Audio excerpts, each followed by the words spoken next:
ভুতুড়ে গল্প। আধার যখন ডাকে, কেউ জানে না কাকে। Welcome back. সবাই কেমন আছো? আশা করি ভালো আছো। চলে আসলাম নতুন একটি এপিসোড নিয়ে, এপিসোড নম্বর 19। আজকে তোমাদের শোনাতে চলেছি কৃষ্ণনগরের রাজবাড়ির পর্ব 2। চলো বেশি কথা আজকে বলবো না, তাড়াতাড়ি ঘটনাটা শুরু করি। আর আমাকে ঘটনাটা কে পাঠিয়েছে, ঘটনার লাস্টে আমি বলবো, ঠিক আছে? এবং কে পাঠিয়েছে এবং কোথা থেকে পাঠিয়েছে। চলো ঘটনা এবার শুরু করছি। ভুতুড়ে গল্প।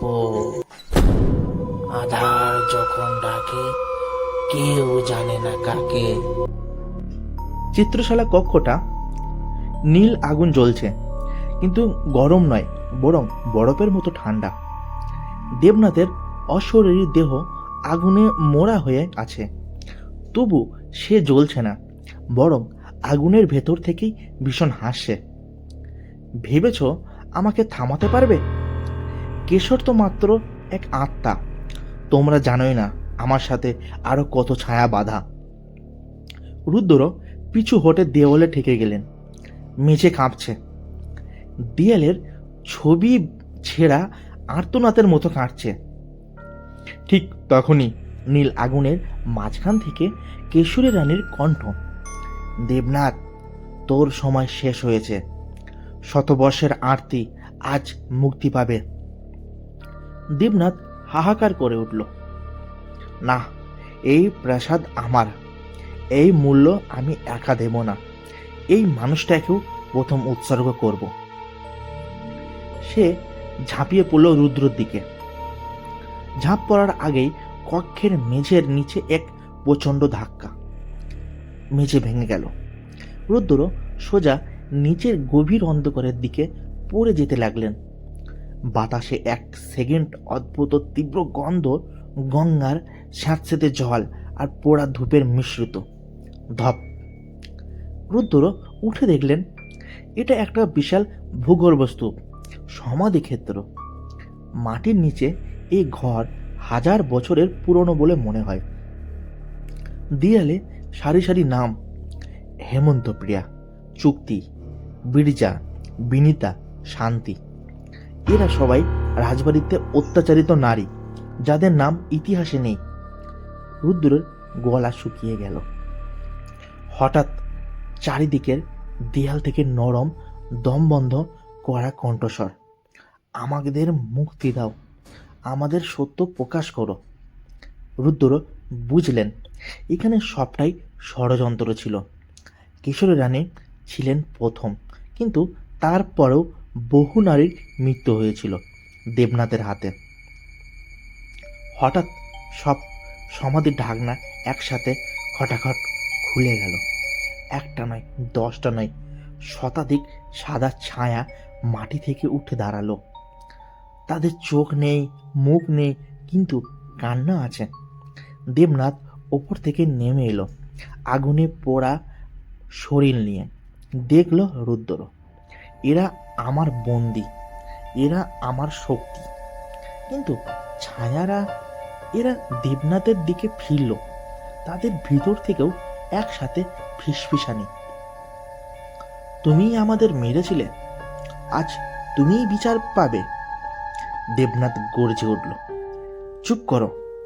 হঠাৎ তার হাত থেকে কালো দাগের মতো ধোঁয়া বেরিয়ে এসে আরেকটা আত্মাকে চুষে নিতে লাগলো, যেন তাদের অস্তিত্ব খেয়ে ফেলছে। রুদ্র ভয় পেয়ে উঠলেন, কি ভয়ঙ্কর শক্তি! ঠিক তখনই কারো টান অনুভব করলেন। পিছনে তাকালেন, কিশোরী রানী। ভয় পেও না, এখনই সময় দেবনাথকে দুর্বল করার। কিশোর তার হাত রুদ্রের মাথায় রাখল। রুদ্র দেখলেন চিত্রশালা, রাজবাড়ির করিডর, পুরনো ঘর, সবগুলোর যথার্থ ইতিহাস মাথায় ঢুকে যাচ্ছে। তিনি দেখলেন জমিদারের অত্যাচার, দাসীদের অত্যাচার, রাজপুত্রের বর্বরতা, আর মানুষদের ভয় দেখিয়ে সত্য চাপিয়ে রাখা।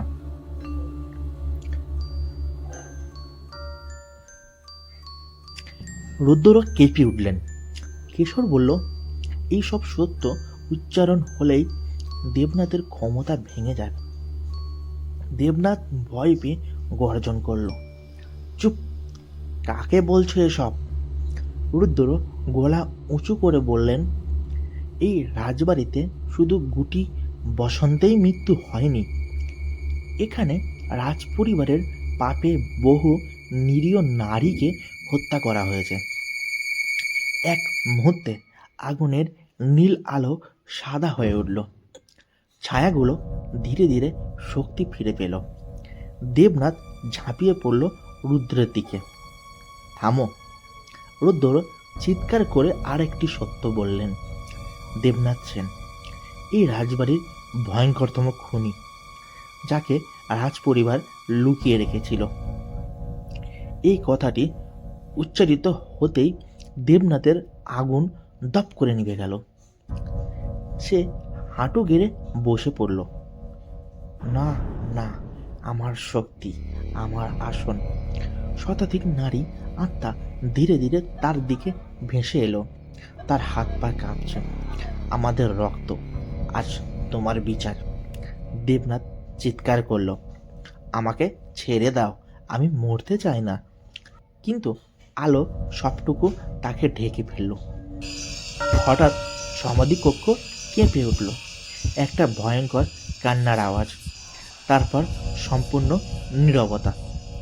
দেবনাথ নেই। এক এক করে আত্মারা সাদা ধোঁয়া হয়ে উপরে উঠতে লাগলো। একটি কণ্ঠ, রুদ্র, তুমি আমাদের মুক্তি দিলে, এখন রাজবাড়ি শান্তি হবে। আরেকটি, শীতলা দেবী এখন সন্তুষ্ট। এরপর কিশোরী রানী এগিয়ে এলো, তুমি আমাদের গল্প সত্য করে দিলে, এখন আমার অস্তিত্ব মিলিয়ে যাবে, এটাই ঠিক। রুদ্র জিজ্ঞাসা করলেন, তুমি কি আর ফিরবে না? কিশোর শান্ত হাসল, তুমি সত্যকে ভয় পাওনি, তাই তোমায় আর ভয় দেখাতে হবে না। কিন্তু মনে রেখো, রাজবাড়ি একদিন তোমাকে আবার ডাকবে। ধীরে ধীরে সেও মিলিয়ে গেল সাদা ধোঁয়ার মতো। সমাধিকক্ষ হঠাৎ আলোকিত হয়ে উঠল। একটি সরু পথ তৈরি হলো উপরে রাজবাড়ির উঠানে। রুদ্র উঠে এলেন। শচীনবাবু কাঁপতে কাঁপতে দৌড়ে এলেন, বাবু, আপনি বেঁচে আছেন? ওরে বাবা, আমরা বাইরে ঘরকাপ করছিলাম। রুদ্র মন্দিরের দিকে তাকালেন। মন্দিরের দরজা অল্প খুলে আসছে, ভেতর থেকে মৃদু শঙ্খধ্বনি। শীতলা দেবীর মূর্তি আজ প্রথমবার অদ্ভুত শান্তি।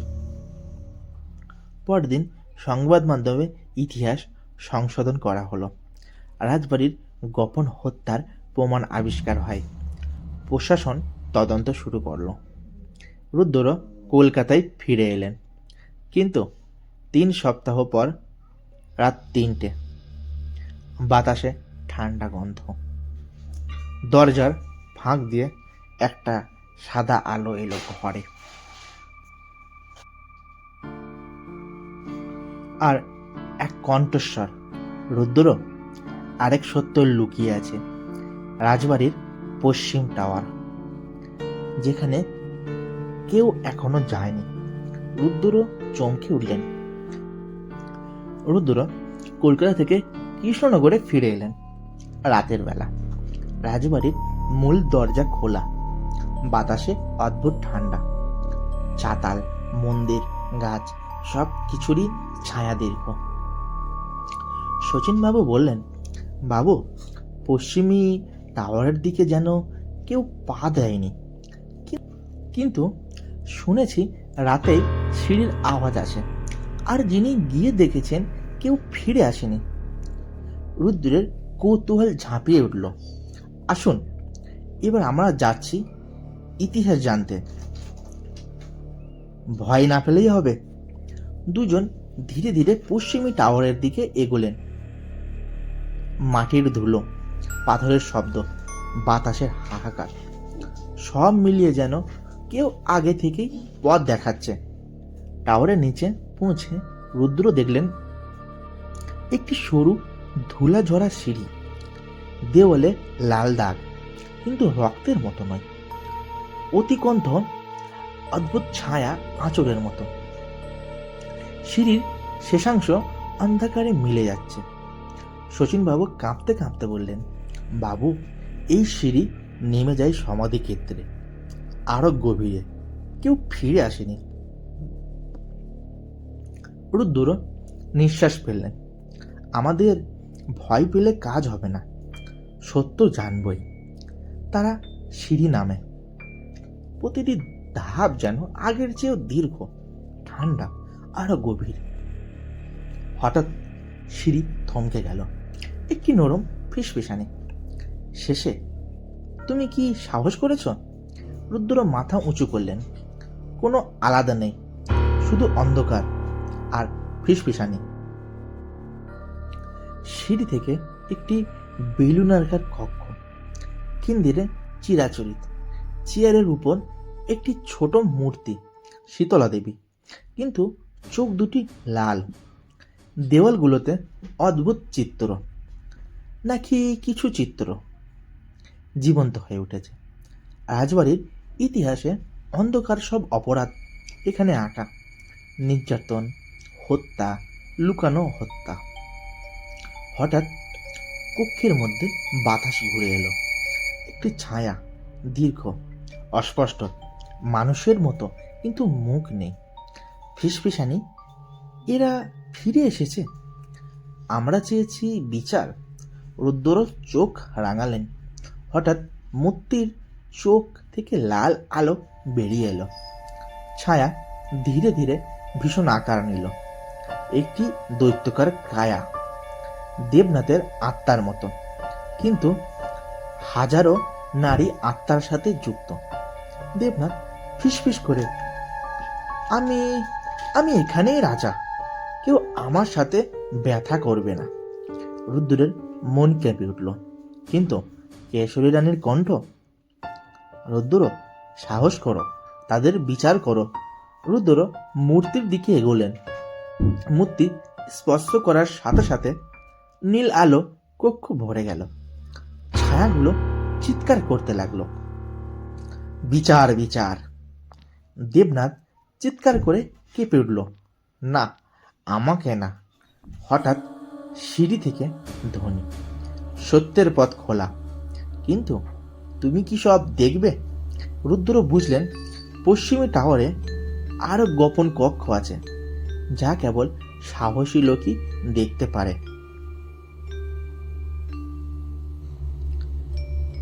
রুদ্র কক্ষের কোণে গিয়ে দেখলেন একটি লুকানো দরজা।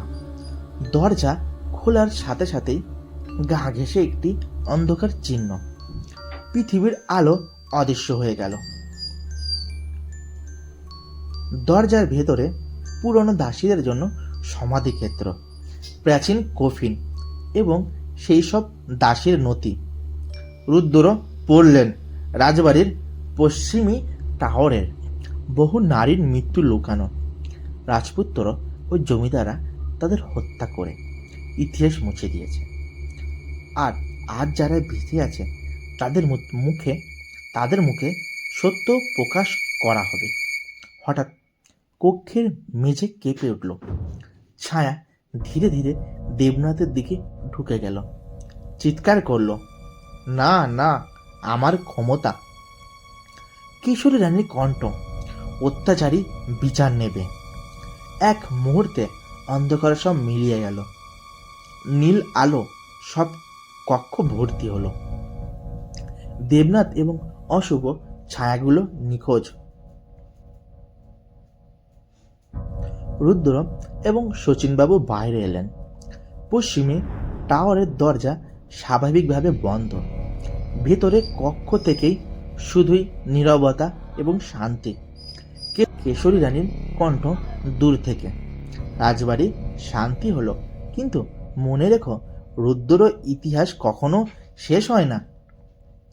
কেউ যদি নতুন অপরাধ করে, আবার সত্যের নীল আলো জ্বলে উঠবে। রুদ্র শিউরে উঠলেন। রাজবাড়ি সত্যিই শেষ হয় না।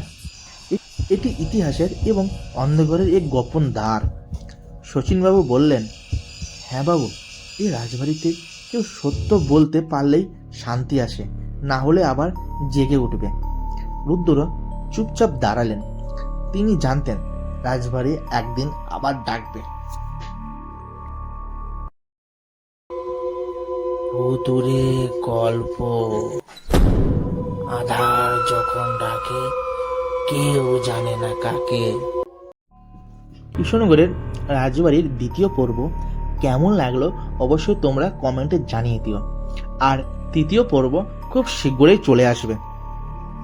যদি ঘটনাগুলো ভালো লাগে তাহলে অবশ্যই লাইক করে দিও, কমেন্ট করে দিও আর চ্যানেলটা সাবস্ক্রাইব করে দিও।